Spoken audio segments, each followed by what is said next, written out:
In 1931, a woman arrived at Edgar Cayce's door carrying a terror she could barely articulate. Her husband had died 6 months earlier. Sudden heart failure, no warning, no goodbye. She had been managing, barely, learning to sleep alone, to make decisions alone, to exist in a world that suddenly felt emptier than she thought possible. And then, 3 nights in a row, he appeared to her. Not in dreams, in her bedroom, standing at the foot of her bed, as solid and real as he'd been in life. Each night he spoke the same 5 words: tell her to check the foundation. By the 3rd night she was convinced she was losing her mind. She came to Cayce not for confirmation of the message, but for reassurance that grief hadn't fractured her sanity. Cayce went into trance, and what he said next changed everything she thought she understood about death. Her husband's soul had indeed returned from beyond the physical plane. The visitation was real. The warning was literal, and it was urgent. She needed to check the foundation of their home, not metaphorically, not symbolically, the actual physical foundation. Terrified but trusting, she hired an inspector. The foundation had been compromised by water damage and soil erosion. The support beams were days, maybe weeks, away from catastrophic failure. Had she waited even a month longer, the house would have collapsed. She and their 2 children would have been inside. This wasn't coincidence. This wasn't hallucination. This wasn't the desperate invention of a grieving mind. This was what Cayce called sanctioned return, a soul temporarily crossing back through the veil with specific, life-saving purpose. And in over 14,000 documented readings preserved in the Association for Research and Enlightenment archives, Cayce recorded hundreds of these cases, each one revealing a hidden system governing when, how, and why certain souls are permitted to return to warn the living. In the next 40 minutes, you're going to discover the truth about these messenger souls. Why do some return while others remain silent? What determines if a warning is authentic or simply wishful thinking? And most importantly, if you've been receiving visits, dreams, or signs from someone who's passed, what are they actually trying to tell you? This teaching changes everything about how we understand death, the afterlife, and the profound love that transcends the boundary between worlds. So, settle in. Breathe. What you're about to learn may explain experiences you've been carrying in secret for years. Before we explore why souls return, you need to understand Edgar Cayce's unique relationship with the dead. Unlike the mediums and spiritualists of his era, who claimed to channel spirits at will, Cayce never sought contact with the deceased. He didn't conduct seances. He didn't use spirit boards or automatic writing, but they sought him anyway. Throughout his life, spanning 4 decades of trance work, souls would appear during his readings, sometimes invited by the person requesting guidance, often completely unexpected. And what made Cayce's testimony extraordinary was his consistency and his discernment. He could distinguish between genuine soul contact and psychological projection. He could tell when a spirit message was actually the living person's own subconscious, creating what they desperately wanted to hear. He could identify when grief had generated a thought form, an energetic echo of the deceased that mimicked their presence but lacked their actual consciousness. This wasn't guesswork. This was pattern recognition developed across thousands of encounters. Cayce approached spirit communication with the precision of a scientist documenting a natural phenomenon. He noted frequencies, he identified conditions, he cataloged the spiritual laws that governed why and when souls could return. And he wasn't gentle when he encountered fraud or delusion.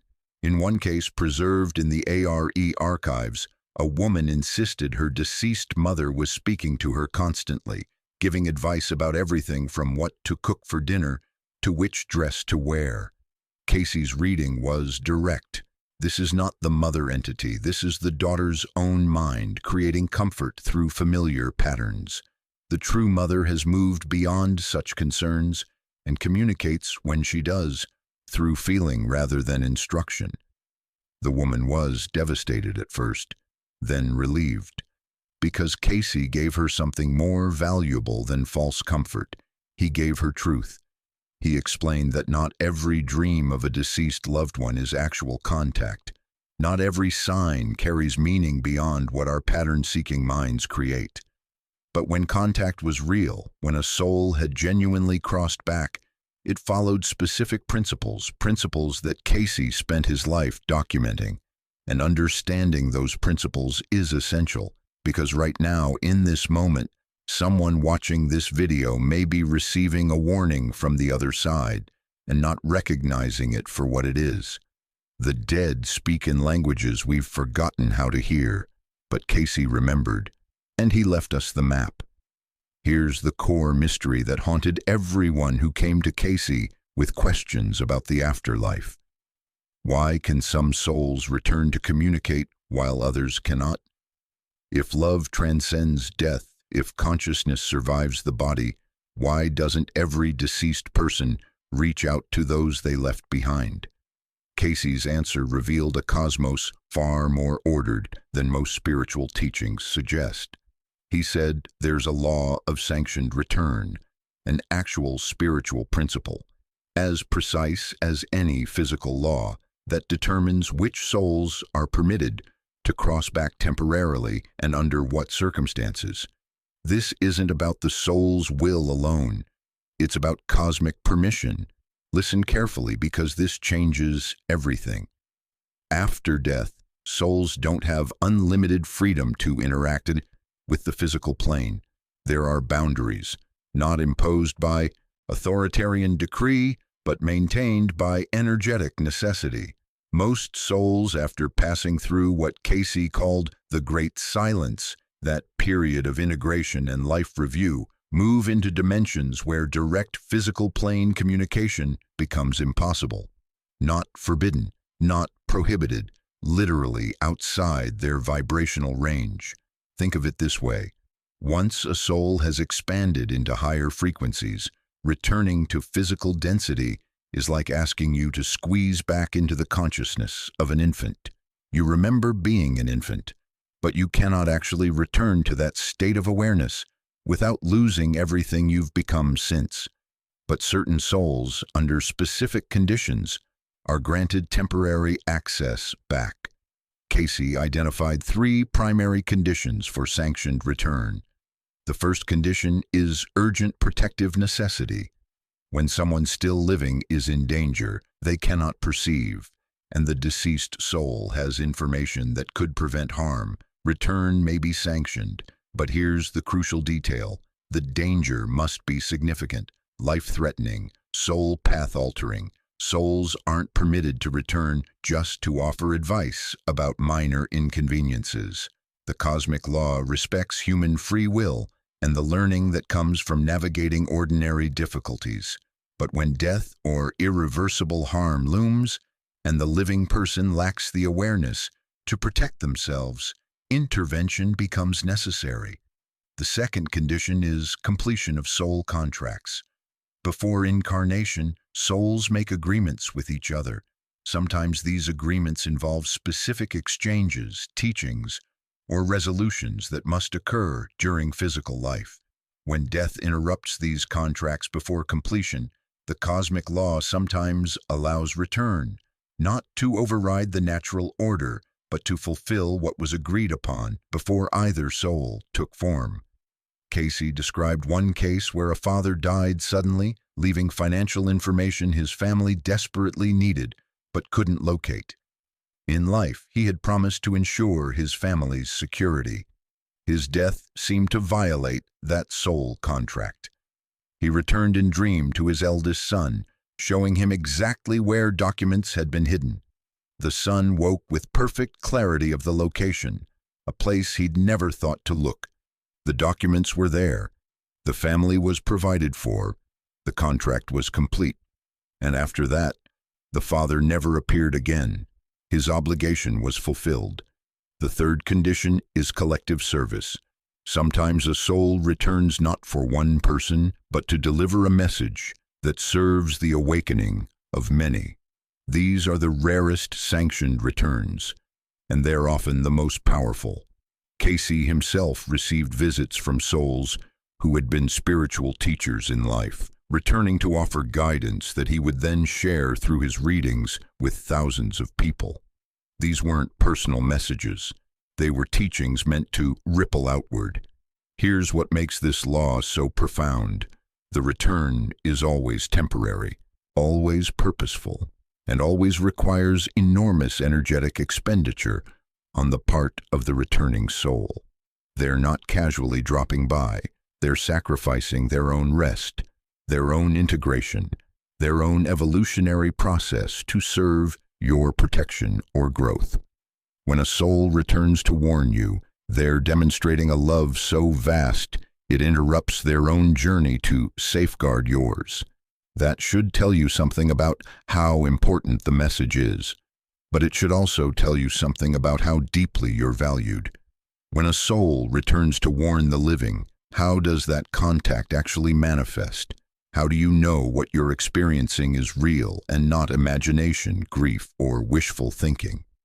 Cayce documented 5 distinct forms of messenger contact, each with its own characteristics and reliability markers. Understanding these forms will help you recognize which one you might be experiencing right now. The first form is direct visitation. The deceased appears visibly, either in waking reality or in that liminal state between sleep and waking that Cayce called the borderland. These are the rarest form because they require the most energy. The soul must lower its vibration dramatically to become perceptible to physical senses. It's like condensing steam back into ice, energetically costly and difficult to sustain. These visitations are usually brief, seconds to minutes, rarely longer, but they carry unmistakable intensity. You don't question whether it was real. Your body knows. Your heart knows. There's a quality to the presence that bypasses doubt entirely. In one documented case, a woman saw her deceased sister standing in her kitchen at dawn. The sister didn't speak. She simply pointed to the stove, then vanished. The woman checked the stove and discovered a gas leak that had been building throughout the night. Had she not seen the visitation, had she not checked, she would have lit a match to make coffee. The resulting explosion would have destroyed her home. That's direct visitation, rare, intense, undeniable. The second form is dream communication. This is the most common form of messenger contact, but not every dream of a deceased person is actual contact. This distinction is crucial. Cayce gave specific markers to identify true contact dreams. The dream feels more vivid than your normal dreams. Colors are brighter, details are sharper. You can feel temperature, texture, sensation. You remember it with unusual clarity upon waking. Most dreams fade within minutes. True contact dreams remain vivid for days, weeks, even years. The deceased communicates directly rather than symbolically. They don't appear as metaphors or puzzles. They speak clearly, with specific information. And the emotional tone is calm urgency rather than fear. They're not panicking, they're not dramatic. They're simply delivering what you need to know with a grounded, loving presence. The third form is symbolic signs. The soul arranges physical plane synchronicities. A specific song plays repeatedly, always at moments when you're thinking of them. An object appears in an impossible location. Their favorite book on your pillow. Their wedding ring in a drawer you've emptied 100 times. Animals behave strangely. A bird taps at your window for 3 consecutive mornings. A butterfly lands on your hand and refuses to leave. Cayce said these signs follow what he called the rule of 3. If the same symbol appears 3 times in quick succession, in unrelated contexts, it's likely intentional contact. Once is coincidence, twice is pattern seeking, 3 times is communication. The fourth form is sensory imprints. You smell their perfume when no one else is present.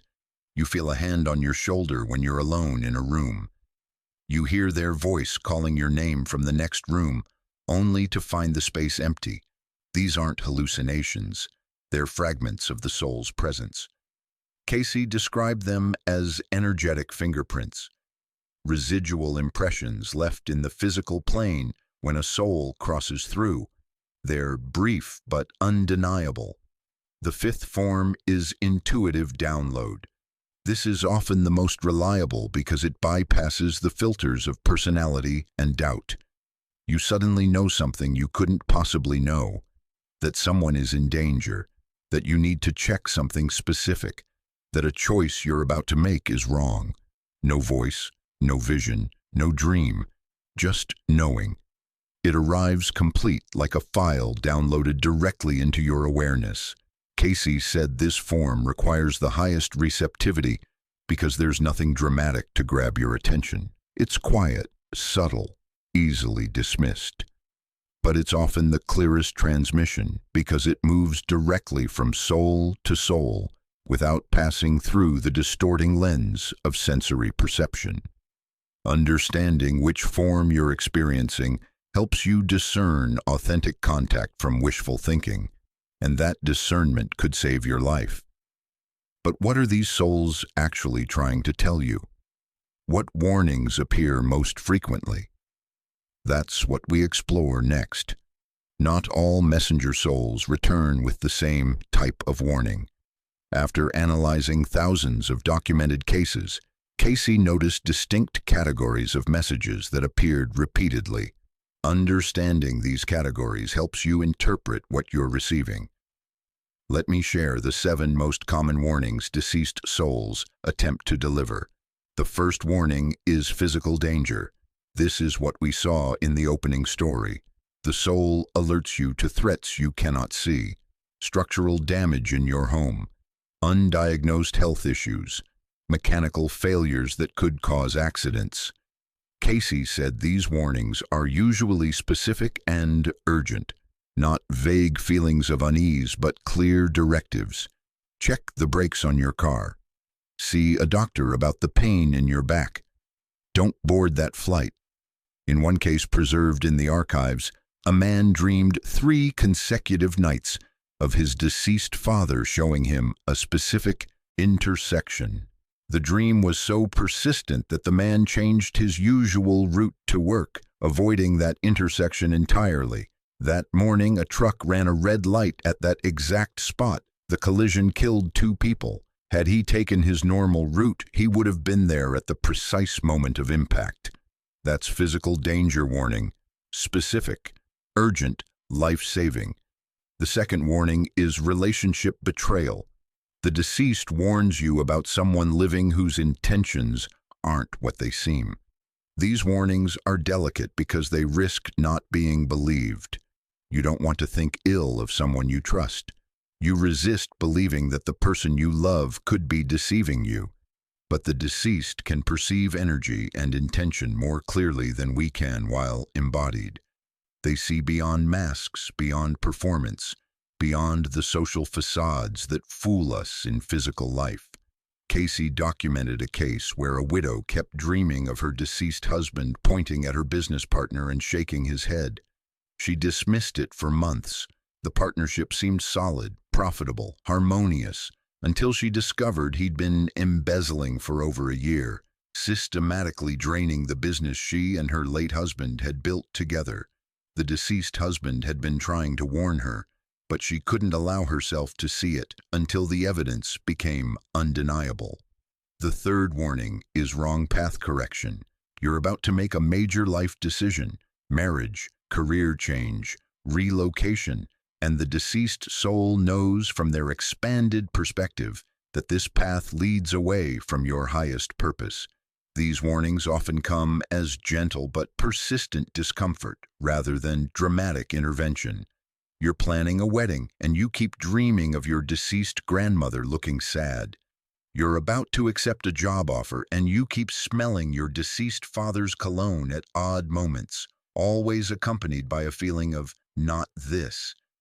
Cayce said these souls aren't controlling your choices. They're simply offering what they can see from the wider view. You still have free will. You can still make the choice. But they're letting you know there's information you don't have access to yet. And if you proceed, you'll eventually wish you'd waited. The fourth warning is inherited patterns. The deceased warns you about family dysfunction, addiction, or trauma patterns they participated in while alive and now see clearly from the other side. These are often apology warnings.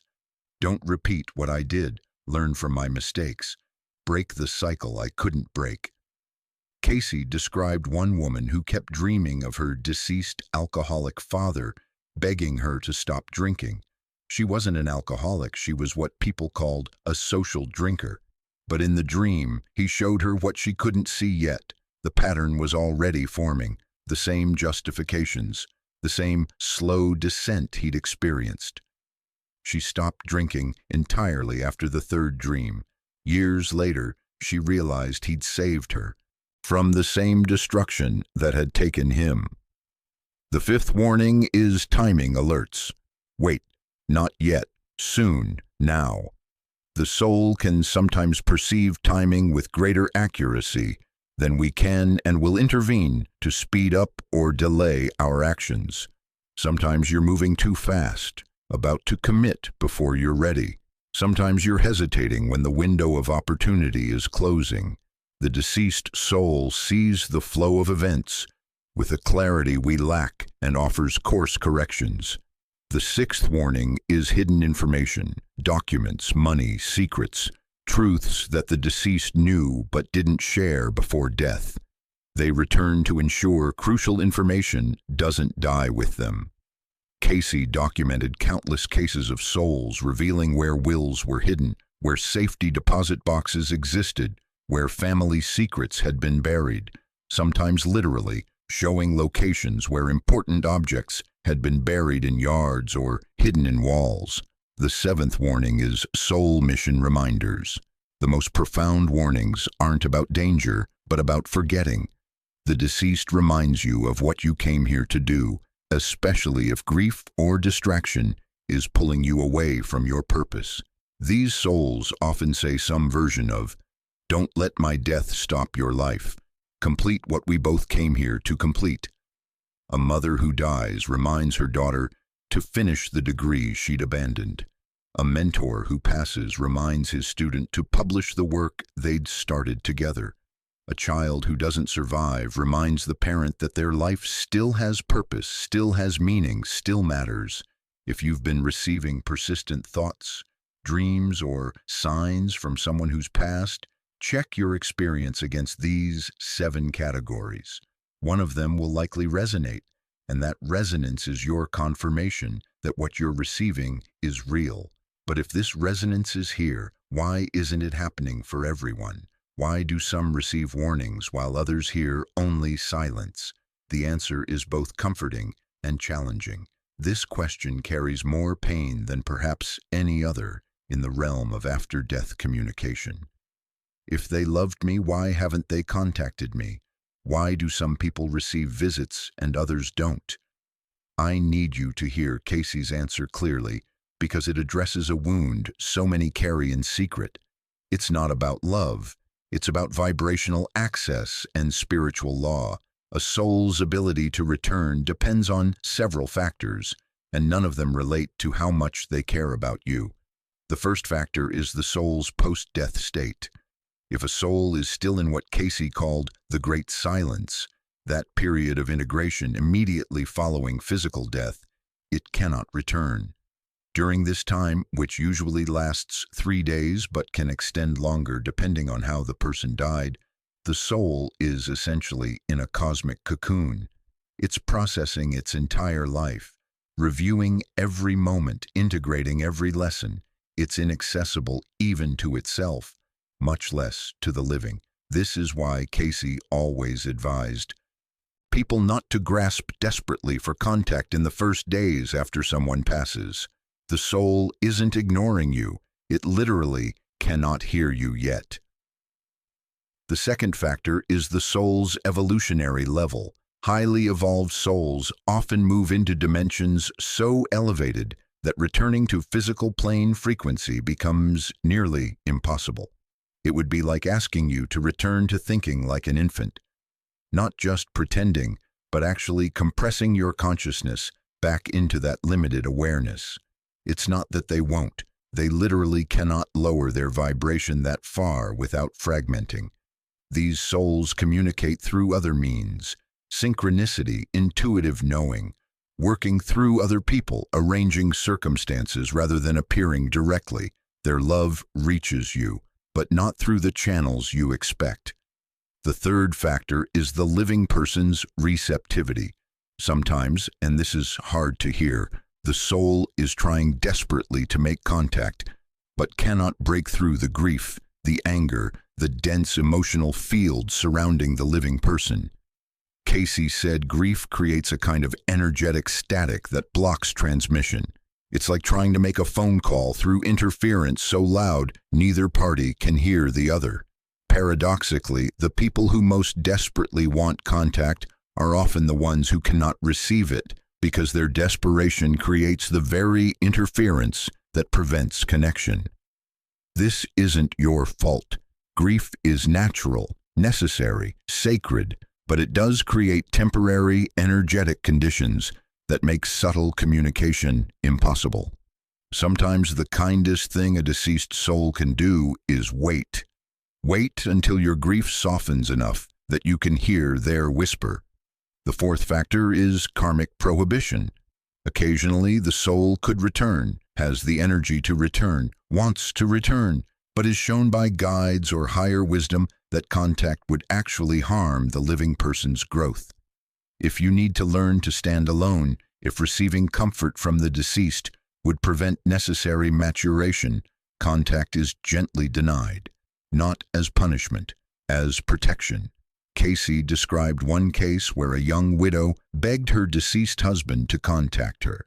She was certain he would if he truly loved her. But Cayce's reading revealed that the husband's soul desperately wanted to reach her, but was being held back by her own higher self. She needed to discover her own strength, her own voice, her own identity beyond being his wife. If he appeared, she would remain dependent on him even after death, never learning to walk her own path. The absence of contact was an act of profound love. His soul loved her enough to not interfere with her necessary becoming. 5 years later, after she'd rebuilt her life, found her strength and discovered who she was beyond her grief, he appeared to her in a dream, not to guide her, simply to celebrate what she'd become. This chapter offers profound permission. If you haven't received contact, it doesn't mean they don't love you. It means the conditions for sanctioned return haven't aligned. And often the absence of contact is itself a message. You're strong enough to continue without me. Trust yourself. Before we move forward, I need you to do something. If this teaching is resonating, if it's giving language to experiences you couldn't name, take a moment and subscribe to this channel, because what comes next is practical, specific. It's how to invite authentic contact safely without opening yourself to what shouldn't be invited. And you need to know this. If you genuinely need guidance or warning from someone who's passed, is there a way to invite contact that's both effective and safe? Cayce gave specific instructions, and they're far more grounded than most spiritualist practices you might have encountered. This is not about seances or spirit boards or mediums. This is about creating conditions where, if contact is meant to happen, it can happen clearly. Step 1. Clarify your intention. Cayce said you must be brutally honest with yourself about why you're seeking contact. If it's desperation, if it's inability to let go, if it's trying to bypass your own grief work, contact won't come. Or if it does, it won't be authentic. You'll receive what your own mind creates to comfort you, not what the soul is actually trying to communicate. But if you genuinely need guidance, If there's practical information only they could know, if you sense they're trying to reach you but you can't quite hear them, then contact becomes possible. Write down your specific question or need. Be clear, be honest, be willing to receive an answer you might not want. Step 2. Create receptive conditions. For 3 consecutive nights before sleep, sit quietly for 15 minutes. Don't beg, don't cry, don't perform elaborate rituals. Simply say, mentally or aloud, "If you have guidance for me, I'm listening. I'm open. I trust your wisdom." Then release the request completely. This is crucial. You're not demanding, you're not bargaining. You're simply extending an invitation, like opening a door and stepping back, allowing the other person to choose whether to enter. Step 3. Pay attention to dreams. Most authentic contact comes through dreams because that's when your analytical mind is offline, when your filters are down, when your soul can hear clearly. Keep a journal by your bed. Write immediately upon waking before the dream fades. Look for the markers we discussed. Vivid clarity, direct communication, calm urgency. Don't interpret, don't analyze yet. Just record. Step 4. Watch for signs in waking life. After making your request, notice what appears in the next several days. Cayce said authentic signs are usually simple, almost mundane. You find a letter you'd forgotten. Someone says exactly what the deceased would say. A solution appears that you weren't looking for. Not dramatic lightning bolts, quiet alignments. Step 5. Verify through multiple channels. This is Cayce's most important guideline. Never act on a single dream or sign alone, especially if the guidance involves major decisions or significant actions. The soul will find multiple ways to reach you if the message is truly urgent. If you dream it once, then see a related sign, then have someone mention the same thing unknowingly. That's verification. But if it only happens once and never repeats, be cautious. This protocol isn't about forcing contact. It's about creating conditions where, if contact is meant to happen according to the law of sanctioned return, it can happen clearly and safely. And if nothing comes after following these steps, trust that too. Sometimes silence is the answer. Sometimes what you need isn't information from them, but trust in yourself. But there's one category of messenger contact that carries unique tenderness. One type of return that Cayce documented with special care. The souls who come back specifically to apologize. One of the most tender categories of messenger contact Cayce documented involves souls who return specifically to apologize for harm they caused while alive. These returns carry a different energy than warnings or guidance.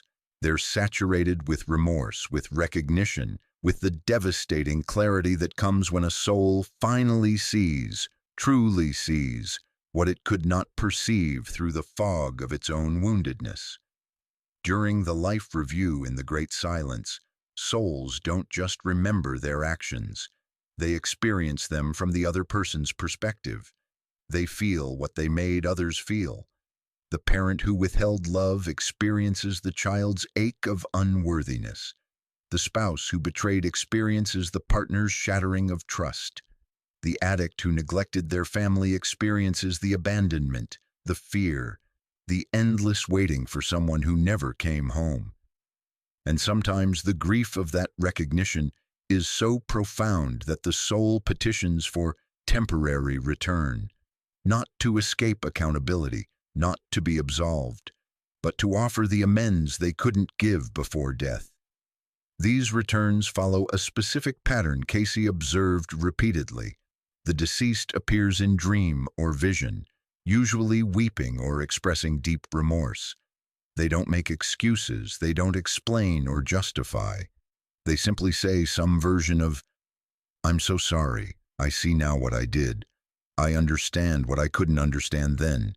Please forgive me, not for my peace, but for yours." In one case from the archives, a woman had been estranged from her father for 15 years before he died.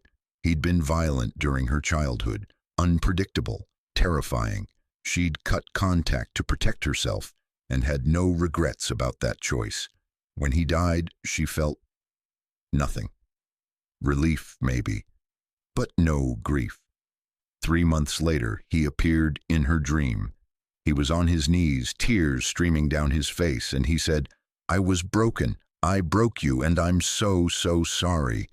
You deserved a father who protected you, and instead I was the danger. I see that now. I feel what you felt, and I'm asking, not because I deserve it, but because you deserve peace. Please forgive me." She woke up sobbing, not from sadness, but from release. She hadn't realized how much energy she'd been spending, carrying the weight of his unacknowledged harm. His apology didn't erase what happened. It didn't make the abuse acceptable. But it completed something. It allowed her to finally set down a burden she'd been carrying since childhood. Cayce said these encounters are incredibly healing for both souls. For the deceased, offering the apology completes a karmic circuit and allows them to move forward in their evolution. For the living, receiving the apology, whether or not they consciously choose to forgive, releases energetic cords that may have been binding them to old pain for decades. But here's what Cayce emphasized, and I need you to hear this clearly. You don't have to forgive. The apology doesn't obligate you to anything. The soul isn't asking for your approval of what they did. They're acknowledging the truth of the harm, and that acknowledgement in itself is the healing. If you've received an apology visit from someone who hurt you, know this: you can accept their remorse without abandoning your boundaries. You can release the cord without pretending the pain didn't matter. You can say, "I hear you," without saying, "It's okay." And if you choose to forgive, let it be because you're ready, not because their visit pressured you. True forgiveness is always freely given, never coerced, even from beyond the grave. Perhaps the most heartrending yet profound messenger contacts Cayce documented involved children who died and returned to comfort their grieving parents. I want to approach this chapter with the tenderness it deserves. If you've lost a child, what follows may be difficult to read, but it may also offer comfort that nothing else has been able to provide. Cayce said children who die, whether in infancy, childhood, or adolescence, almost universally attempt contact with their parents after death. Not immediately. The soul needs time to integrate, to adjust, to remember itself beyond the brief physical form it wore. But usually within weeks or months, they reach out, and they come with a consistent message. "I'm okay. I'm not suffering. You don't need to carry this grief for me." What makes these contacts extraordinary, and this is crucial to understand, is their maturity. The child doesn't return as the personality you remember. They return as the ancient, wise soul they actually are. Cayce explained that souls who incarnate as children but die young are often highly evolved beings who came for brief, specific purposes: to teach a particular lesson, to clear an old karma, to serve as catalyst for others' awakening. Their lives, though short by human measure, were complete by soul measure, and once physical death occurs, they return to their full awareness, which is often far more expansive than their earthly personality suggested.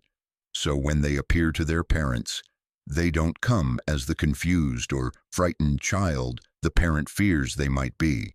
They come as the wise, compassionate soul they've always been, simply borrowing the child's form so the parent can recognize them. Cayce documented certain phrases appearing repeatedly in these contacts. The first, "I chose this. It wasn't your fault. There was nothing you could have done differently."